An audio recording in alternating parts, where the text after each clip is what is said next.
Hello and welcome. You are listening to the Talking Locks podcast with Locitude. This is the Everyday People with Locks series, and I am your host, Ade Balogun. This episode is produced by Xavage Media. Today, we will discuss locks in relation to aging. Our guest is Mrs. Tola Gbogboade, a 54-year-old mother of two, a professional accountant, a minister of the Christian faith, a long-time customer of Locitude, and of course, a lockhead. As usual, and without further ado, let's get right into it. Okay, good afternoon. Thank you so much for agreeing to do this podcast with us. Welcome to Talking Locks podcast with Locitude. Can we just start by meeting you? Can you tell us your name and a little bit about yourself? Okay, my name is Tola Gbogboade. Good afternoon, everybody. I'm an accountant and I'm a mother of two beautiful girls. One is 22 and one is 15, yes. My younger daughter has locks just like me. That's awesome. Okay. So I think that's about it for now.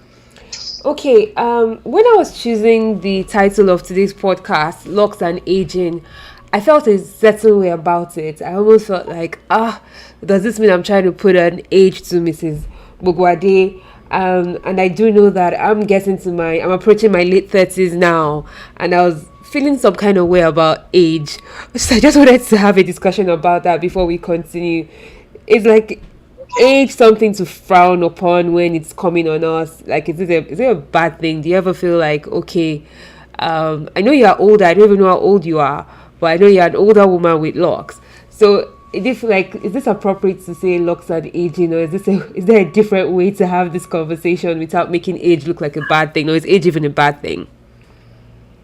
First of all, age is not a bad thing. I would proudly tell you that I'm going to be 54 in April. And I've embraced my age. I don't feel 54 anyway. I feel as if I'm very young, and my daughters will testify to that. Age is just something that comes up. It's natural. Whether we like it or not, we will age. So it comes naturally. And the earlier we accept it as a natural progression in life, the better for us. So funny enough, I just embrace. I don't feel like 54. I feel very young. I jump around. Once in a while, maybe you feel some twigs in your body and that will tell you you have to slow down. But generally, I just feel so young and so free and so happy. Yeah. Okay, so I'm happy you said that, because I feel more comfortable with the conversation, because I was like, when you bring up age most times, because even I myself, I find myself trying to look 25, even though I'm almost maybe just a few years older, but I'm really concerned about getting old. So I'm happy I don't have any gray hairs yet, and I think I'm just going to sit back and enjoy my age and accept it. So you're lucky you don't have gray hair. My daughters have had gray. They've gone gray since they were like 10. Wow. And so, is that age or what? It's just that's natural. Okay, wow. So how long have you had your locks now? I think it's going to be 7 years in October 1st, actually. I remember I did it on October 1st, and it's going to be 7 years come October 1st. So Independence locks. Yes. But yes, was there any significance with October 1st being the Independence Day for Nigeria and you getting your locks on that day, or was it just coincidence? I think it was just coincidence. It was a day that I didn't need to go to work, and I just chose that day and said, okay, most people are on there's a public holiday. I think I can go around, because I actually went to about 3 different places before I got my locks done. So it helped that it was a free day, and I was just like, I'm not going back home without getting locked. Okay, but why did you choose locks as a hairstyle in the first place, especially when it's something that is uncommon and mostly frowned about? And 7 years ago, it wasn't even as embraced as it is today. So why locks? I'm I've actually loved locks. I don't know when I started loving it, but I've always loved locks, and I've always wanted to do. And whenever I see anyone who has locks, I would stare at them and wish I could just put it on my head.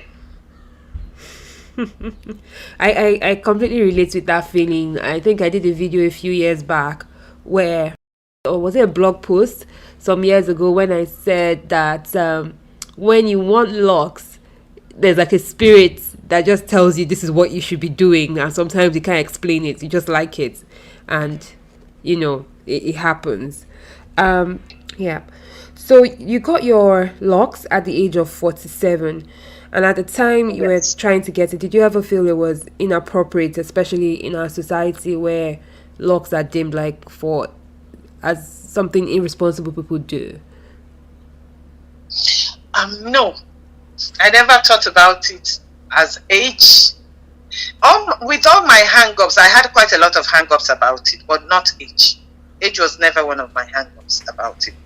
I was saying I've had this love relationship with my hair. I have thick black hair, and I've done all kinds of things. I've cut it low, cut it high, done all kinds of styles with it, and done all kinds of experiments with it. But I discovered by the time I was 47, I had come to terms with the fact that I do not want wigs. I do not want weave-on anymore. I do not want braids. Like I said, braids would chop up the front of my hair. So it would make me into a hairless, my hairline was non-existent. That's what it would do all the time. I would only put weave-on when I was traveling. And I was traveling out, so I'll put weave-on, and it was really a chore. So I had wanted locks forever.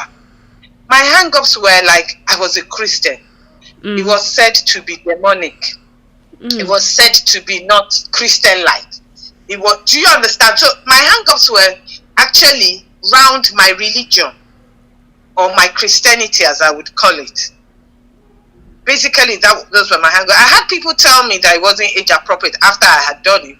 But my dear, once I took the decision to do it, nothing anybody would say would move me. Okay, you've brought up a completely interesting side of this conversation that I did not even consider. When I thought about locks with regards to religion, we do see that we have a lot of Muslim women who cover their hair when they're outdoors, who have chosen locks as a hairstyle. So when I was thinking about future podcasts where we'll be exploring religion, I was actually thinking about it from the Islam point of view. So it's interesting that you bring it up from a Christianity point of view. So since we're talking about it, I was just wondering, was there any real facts or evidence to say you shouldn't be doing this hairstyle as a Christian? You see, it's not necessarily hairstyle, because if we look at the history of locks, that's our natural being.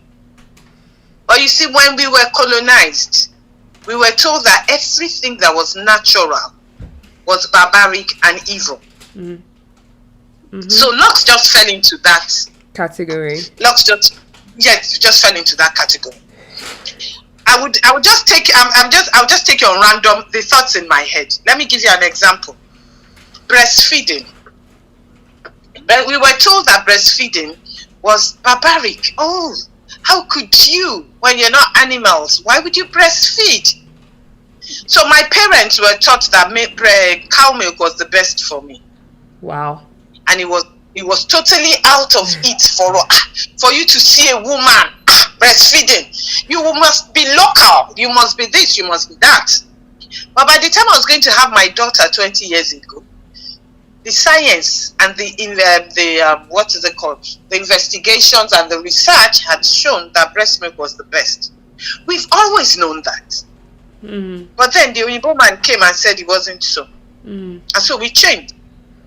And so it's the same thing with our hair. We're being told that unless our hair is straight, unless we have the Oyinbo man concept of beauty, we're not beautiful. And we've swallowed it hook, line, and sinker. And so it steams into the religion too. We're told that the hair is demonic. Don't forget that a natural dada is seen as demonic. In Yoruba land, we deify those kind of people. But then the Igbo man comes and says, anybody you deify is demonic. Yeah. And so we want to cut it out of our life. Yeah. So it's not just the locks alone. It's basically our whole way of life that has been thrown away. We're now trying to regain it as we understand every day. Yeah. So now, let me just say, okay, go on, ask your question. No, I was just going to agree with you because in doing this podcast, I just wanted to kind of explore the lives of everyday people with locks and just have easy conversations. But the more I'm recording, the more I'm realizing that this is a response to subconscious and unconscious mental slavery that the colonized African is going through. And unlike the West and like the Black Americans who kind of have their white oppressors around them and can relate to what oppression is, because we don't have that environment, it's hard to see that we are still mentally enslaved and oppressed by ideologies that don't serve us, that instead make us worse, that don't, that's not natural to our being. So I'm happy that I didn't think these conversations would be this serious or would have so much power, but I'm feeling this energy, and I think these are things I think about because I'm in the business of hair, and not just of hair, but of locked hair. But I feel like these conversations, hearing it from other people, would force our listeners to really think about what decisions they are making and how they got there, and if it's just you believing something that your generationally has been handed down to you with no real science or evidence that it serves you. So yes. I don't know if you still remember what you're going to say. Yes, to go on, I would like to say that I'm a Christian. I'm a born-again Christian, and I'm a minister of God, which means I preach on the pulpit. I teach about what God is saying. I would like to put that out there. Okay. Now, when I decided that, when I cut my hair the second time after I had my daughter, that's about 8 years ago, when I decided to start growing my hair again, don't forget I cut it about 15 years ago. When I had to grow my hair again, it was too tough. I couldn't handle the kinkiness. And so I went back to relaxers. So this time around, when I cut it again, I was like, no, I'm not going back to relaxers. I'm tired. So I had a conversation with God. God, let us talk about this thing very, very well. I need understanding, God. And we sat down, and I asked him, I said, God, what makes my natural hair demonic and a wig acceptable?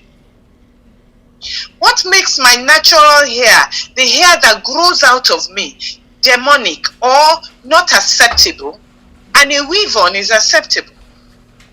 What makes my natural hair not acceptable and relaxed hair is acceptable?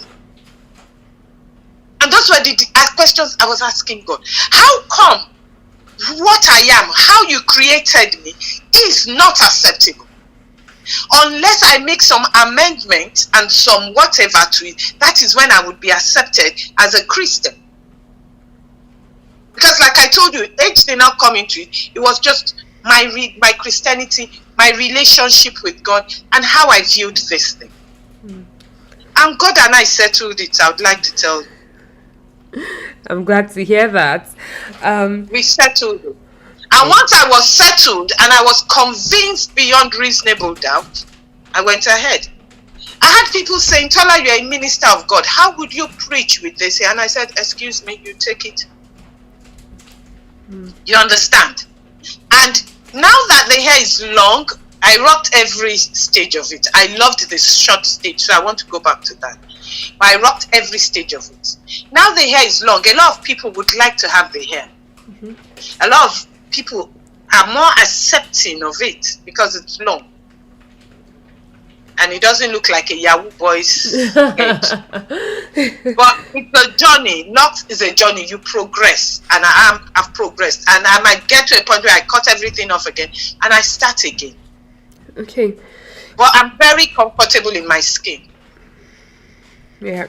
So, just looking at it from the age perspective as well, for the people who kind of mentioned to you that why would you be doing this hairstyle at age 47, even if you're going to do it, maybe you should have done it when you were much younger. And Yeah.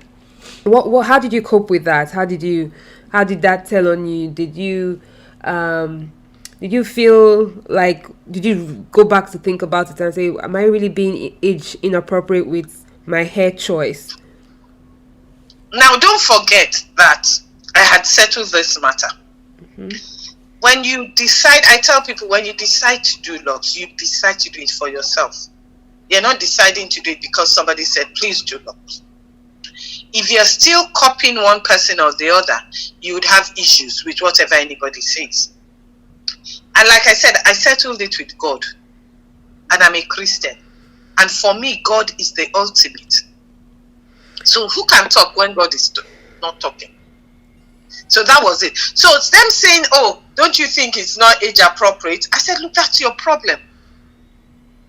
My mom actually thought that it was a fad. And after a while, I would take it off. And kept on asking me for a whole 1 year. When are you going to undo this here? When are you going to take off this here? When are you going to do this? So everybody has their perception. And you can't force your perception on me. And like I told you, when I wanted to start the hair, I didn't think about age. Age wasn't a consideration. It was more of my religion. It was more of my relationship with God. So, you telling me that you're too old for it, I was like, is there an age where you do your hair? Does hair have anything to do with age? It really doesn't. Okay. Just speaking to how did you have any challenges? Because I know when you're more mature, it's more difficult for you to be impressionable by your society because you've been through your own experiences and you usually have the liberty of making your own choices. But being an accountant, working in a corporate world, I'm sure you meet with third-party clients, you have your colleagues that you work with every day. Was there any ever negative or positive perception of what your hair meant by the time you started by the time you chose this as a hair choice? As an accountant, the first advantage I had was that I run my own practice farm. So I was the boss. Or even my staff were like, madam, what's going on? Then when I go out for meetings, people just say, Tola, what's going on with your hair? How can you do this? And I'll say, oh, it's okay, I like to do it. They're like, wow, I can't do it. Wow, it's not acceptable in our organization. If I did it, I would have to put on a wig. All kinds of things. Everybody was saying what they wanted. It did affect my income negatively. Because, like I like to say that, it is it's my output, not what you see. And clients who had known me for years just saw it. I was quite confident with it. I was quite brazen with it, let me say that. So I didn't do it apologetically. I owned my hair. I was happy with my hair. If I felt that it would be offensive where I went to, I would pack it in such a nice way. So that it's not sticking up all over the place like I like it to stick up. So I would try and keep it down just to respect the sensibilities of other people. But the hair was here to stay. It was my hair, it was my stuff, it was mine, and I owned it. So I was confident. And that's why I tell people now, if you want to do it, don't do it because anybody says you should do it. Because then you will stop it because somebody says you should stop it. You need to know what you want. You need to love it. I've loved it for ages. I only had the confidence to do it 7 years ago. Wow.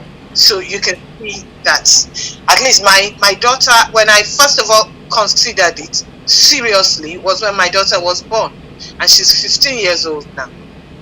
So I've had 8 years to consider what would A feel, what would this client feel, what would my pastor think, what would you understand? I've had 8 years to think about that. Okay. Yeah, so okay, so sorry to cut you off. But I was just going to ask, because you brought up your daughter. Do you think that your children perceive you differently for your hair choice? Are you a more relatable mom because you have locks, or does it even play into that part of your life at all? Not really, because my children were much younger and so they were not out there like wanting to do. My baby was 8 when I did that. So, but the thing about it is that it's giving them the confidence to do what they like with their hair. It's giving.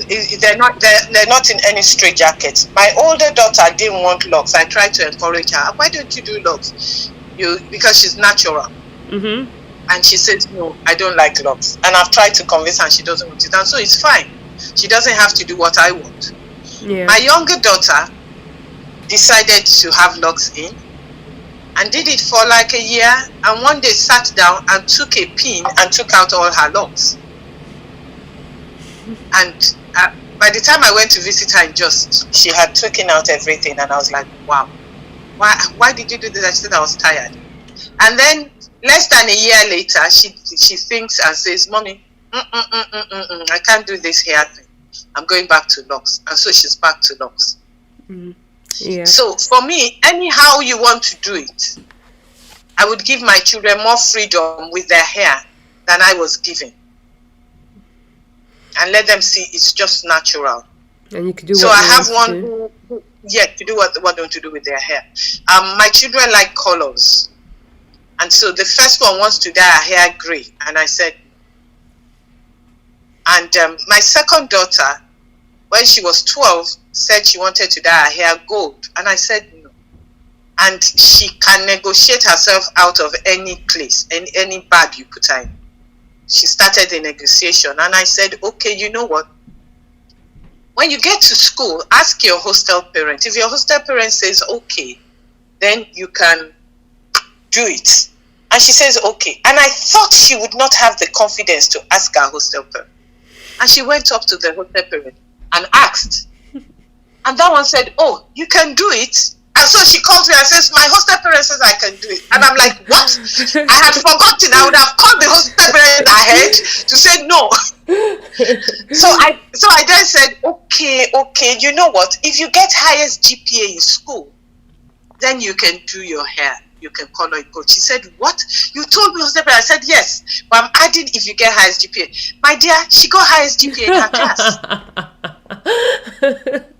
Okay. And so the day I bring her in from Jos, the day she lands in Lagos, she says, so when am I going to have my hair done? She had her hair colored the next day.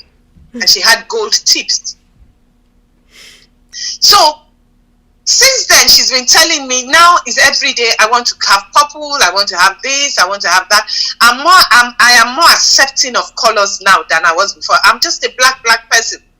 Why are you coloring your hair? So the older one is always saying, I wanted to color my hair gray. You didn't let me color it gray. Now you're allowing Deborah to color her hair. So you know, so those in that area, but any other thing, I've given them, look, you can have your hair natural. I fund it. I like to tell them I'm funding this venture and it's very expensive. But I fund it because that's their hair. The younger one wants dreadlocks. I fund it. I'm fine with it. When they're old enough, they will take more decisions for themselves. But right now, there's nothing wrong with the decision they're taking about their hair. Okay. I wanted to, that's actually quite interesting. And I'm quite happy that it's interesting to also learn some of the backstory because Locitude has also been involved in Deborah's hair, you know, and starting again and dyeing it gold. And it's just interesting to know that, wow, there was some resistance because from my perspective, you're just a yuppie mommy that would allow, you know, your kids do everything. So it's interesting to hear that there's some resistance. And I'm sure, because in my own case, I started my locks and my mom started her locks about maybe some 6-7 years after I started my locks. So even though I ended up influencing my mom because she didn't like my hair when I started, but when she started to see the convenience and that was growing and it looked good, then she's like, she even started her locks without telling me. So it was a surprise to me. Do you think that your having locks has directly influenced Deborah's decision to have locks herself? Yes, it has. Yeah. Though it didn't influence her older sister but it flexed her to have locks. She saw the convenience. Part of the reason why she decided to do locks was that she was in school in Jos. She went to Jos at 9. And so she had to braid her hair. Every time she was going to school, she would have to sit down at the salon and spend hours braiding her hair. And then when she comes back, even if it's just for a week, she would spend time undoing the hair, having to wash it, and within a short time, braid the hair again. So it was too much of a chore for her. And so soon after, maybe 3 years after, she said, look, you know what, I would like to do this and not have to go through. And then she's a free spirit. She's such a free spirit. And so she would like to leave her locks hanging all over her face, hanging all over her head. And I remember when I go to visit her in school, the locks is in disarray, like I would say. And you know, the mom in me would say, can't you pack this hair? And she says, it's okay the way it is. And I'm like, can't you make it a bit neater? But you know, that's what she wanted. And it just brought out the individuality in her. That's what I saw. So after a while, I let her go, and I would always tease her. You like your locks covering your face. Yeah. She doesn't have that in her new school now. She has to be prim and proper and all sugar and spice and all things nice in her new school. But that's fine. Okay, so I want to take the conversation a little bit in another way. Just seeking your perspective as an older person on how locks reflects on our personal relationships. So one of the things I personally have gotten over the years of having locks is, and being unmarried, is like, you know, what are you going to do on your wedding day? What if your husband doesn't like your hair? You know, and so I'm going to ask this from two perspectives. Have you had any impact on your choice from a male in your life? And if, for instance, one of your daughters was attracted to a male suitor who has locks, how would you perceive that as a mom, even though you have it as well? First of all, I have come to realize that the way you do your hair really doesn't impact on who you are.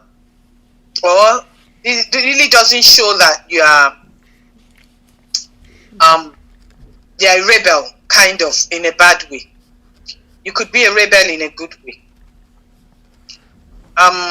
When I started my locks and with my children, I have had to change quite a number of my perspectives.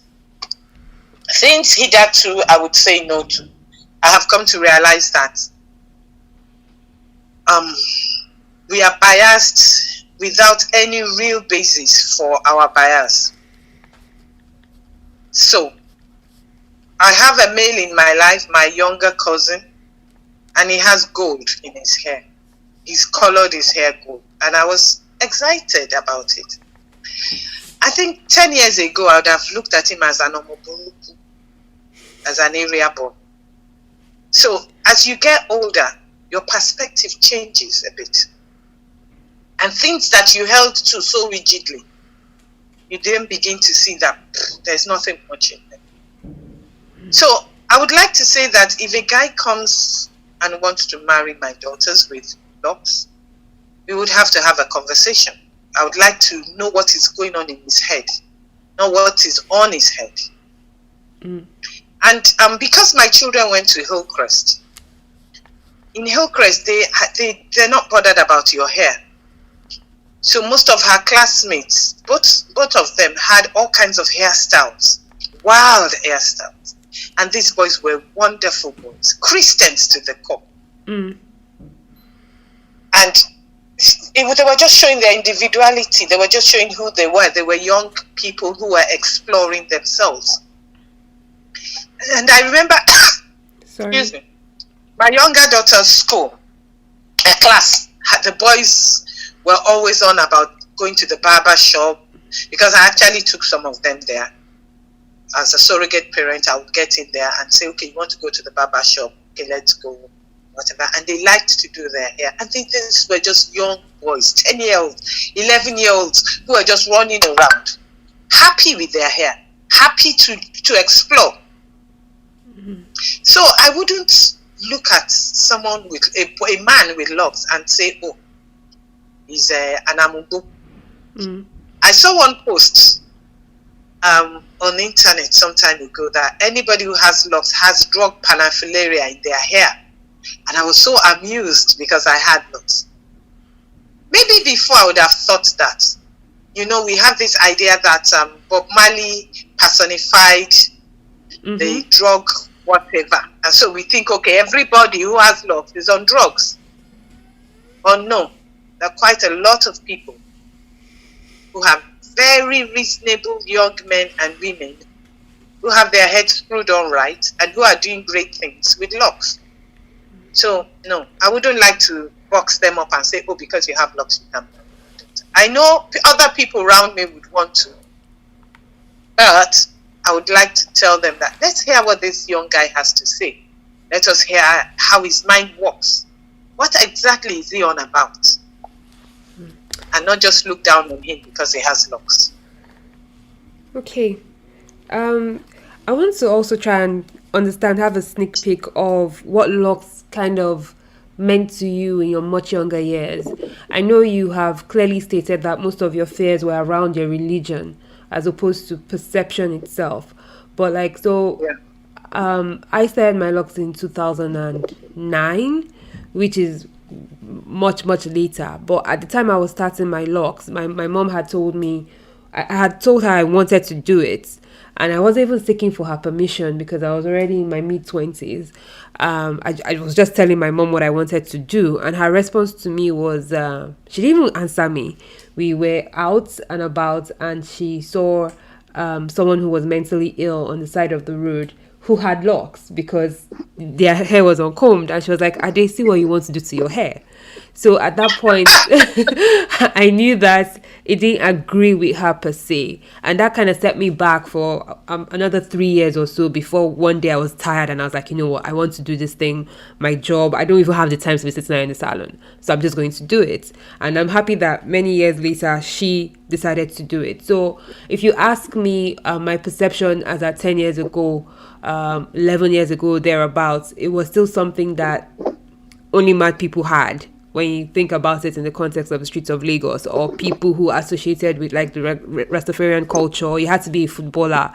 You know, you just could not be who you were and have locks. There was supposed to be a reason why you have locks. So I just want to understand, my question really is, thinking about you in your teenage years, how was locks perceived in that time? And how has it changed over time? In all honesty, the only people that had locks were the Rastafarians. They speak funny. They speak patois. Bob Marley was a classic example of somebody with locks.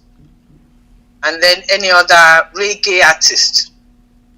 So it was mainly reggae. Now don't forget that Bob Marley took ganja. And so that flowed. And then for most people, weed would make them mad. So, you know, everything was building upon each other. But it was never something I really considered when I was younger.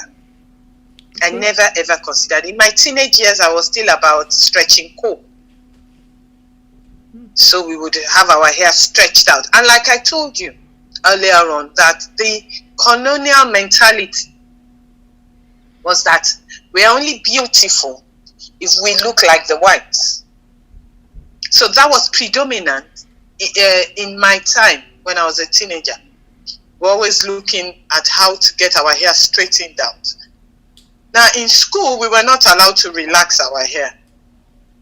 So we would do the normal threading or didi. And then during the holidays, we would go look for straightening comb to straighten our hair so that we could flick it to the back. Growing up, after getting married was when I started considering locks, and it wasn't really it wasn't so heavy on my mind until I had my children and my hair was falling out, and I was tired of relaxing my hair. I was really tired, but there was nothing I could do because I had thick hair, very thick, and my scalp was sensitive. I was tired of relaxing my hair because I had sensitive scalp. I always had burns, bad burns sometimes. So you can see that it was the experience, was having relaxed for so long and getting tired of it, that I thought, why can't I just keep my natural hair? And from there flowed the idea of, okay, can I have locks? And then I had my perception of locks started changing. I started looking at people who had locks and who were professionals, not just footballers and things like that. I started seeing people with locks that were respectable people. That's not to say that the Rastafarians were not respectable, because I loved Bob Marley and I knew all his music to heart. But then the ingrained training at home that, look, weed is bad, you could go mad and stuff like that. So that was on one side, and then you had the music on another side. So, but after a while, you see, the thing about aging, which I love, and I really, really, really love aging, is that when you get to a certain age, you don't care about what people think. So by the time I was 40, I started saying, Tola, you need to change your life. I remember telling somebody that I will soon be 50 and I need to get rid of the toxic people in my life. And I need to get rid of. So by the time I was 40, I was looking at, what is all this rat race? And why am I bothering about what this person thinks and what that person? So as you get older, you're freer. You don't care about what anybody thinks. Okay, so they think it, I've lived all my life watching out for what this person thinks and what that person thinks, and where has it taken me? So nearer to my 50, I was freer. And my perception changed on quite a number of things.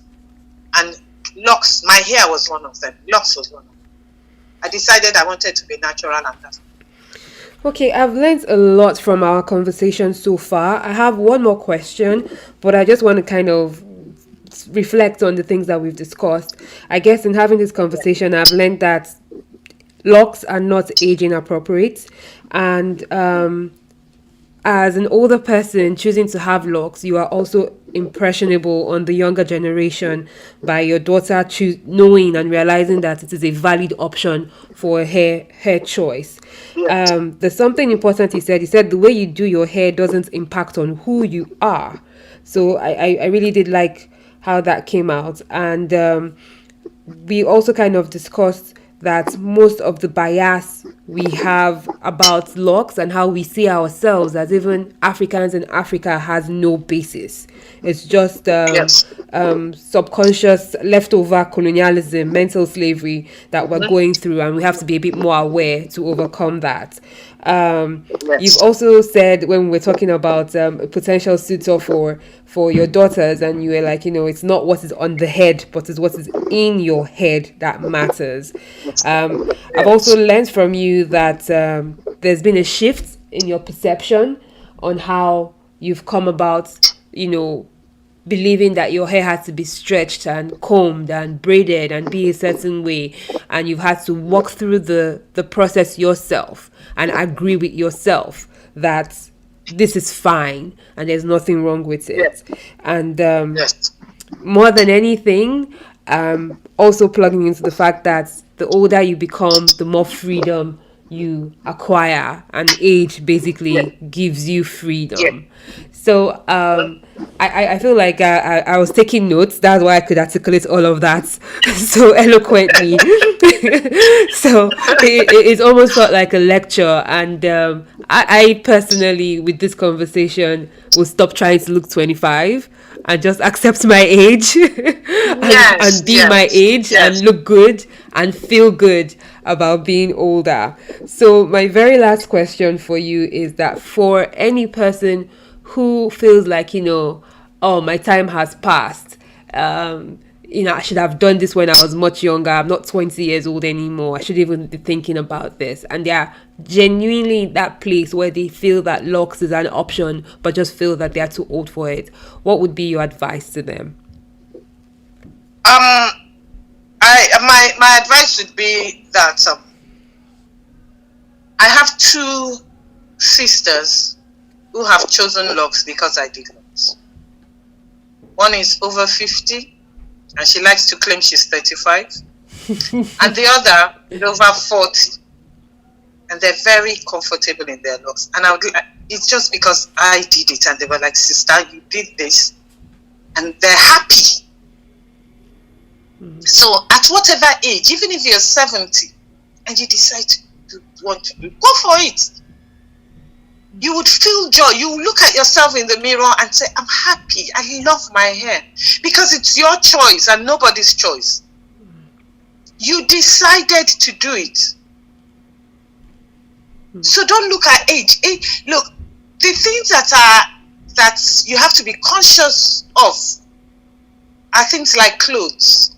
That clothes are very age appropriate. As you get older, your mini cannot be as mini as you used to like it. I loved minis, and I wore minis. But now I'm older, I'm 50. I'm over 50. So why am I wearing those kind of minis that I used to wear when I was a teenager? It's not age appropriate, but not your hair. Your hair grows out of you. It's not what you put on you, it's what comes out of you.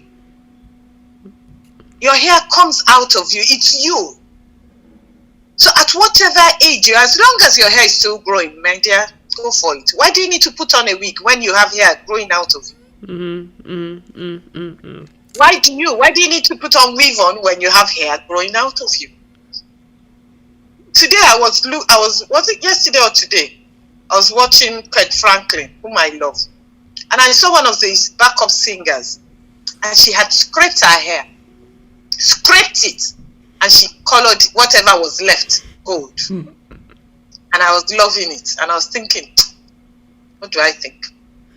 I'm sure by the time I do that, people will go say, "Tola, you just lost it." Well, my dear, it's my hair. It's growing out of me. I'm adorning what is coming out of me. So I'd like everybody to note that it's coming out of. You're not putting it on. It's you. So how age appropriate is your hair coming out of you going to be?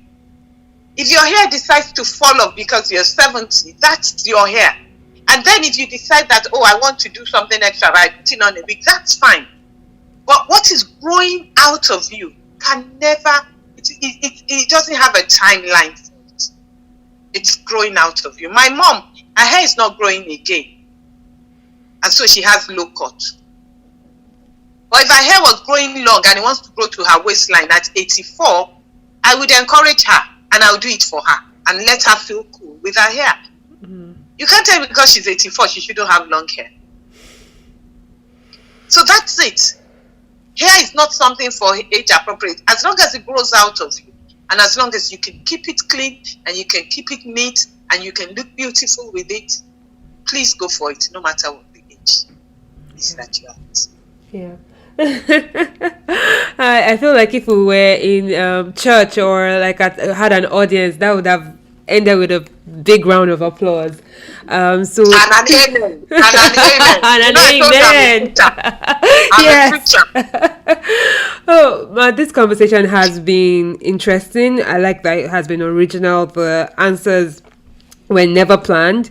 You didn't get questions ahead.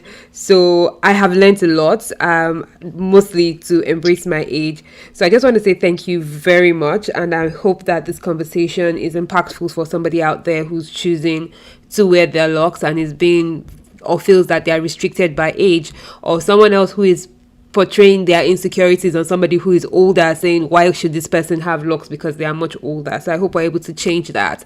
And more importantly, I hope that it helps us gradually become more independent as Africans and comfortable in our skin and in our origin, in the way we are, and stop looking to the West or for biased perceptions of ourselves that have no basis.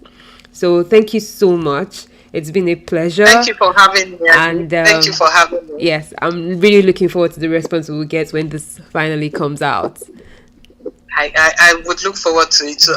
And this has been an experience for me. Thank you for calling on me.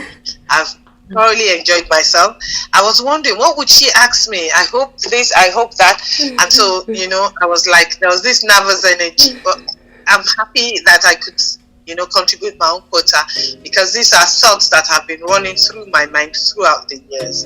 And I'm glad I was able to articulate them. Thank you so much. Thank you. All right, then, have a nice day. And you too. Take care. All right, ma'am.